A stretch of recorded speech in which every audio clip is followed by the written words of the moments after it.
Сен мына жанарымның ішіндесің. Жанардың білесің ғой кішірмесін. Ішіне жанарыңның сақта мені, біреулер көлеңкесін түсірмесін. Сен менің мына тылсым кеудемдесің. Білесің, кеудеме ешкім тең келмесін. Кеудеңе зынданыңа салып сақта, біреулер көкпар қылып өңгермесін. Сен мына тілімдесің, үнімдесің. Білесің ғой тілімнің бүлінбесін.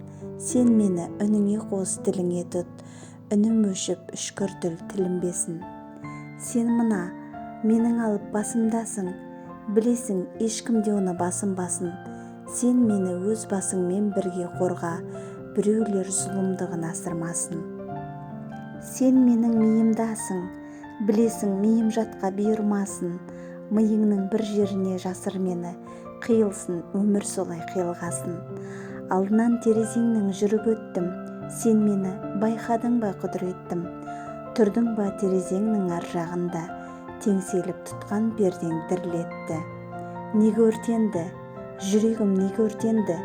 Нелер келіп басыма, нелер төнді? Балконыңнан қол бұлғап қарсы алу үшін неге менен жасырдың көлеңкеңді? Қайран көктем, қайран гүл, қайран жазым. Сарқылған ба шынымен сайран назың? Айныдың ба шайлығып жалқарыңнан, айтыным да қанатын жайған қазым. Көзің қайда? Көшеден мен іздеген. Сөзің қайда? Жанымыз егіздеген. Терезеңнің алдына келіп тұрмын, көгершіндей қысты күн жем іздеген.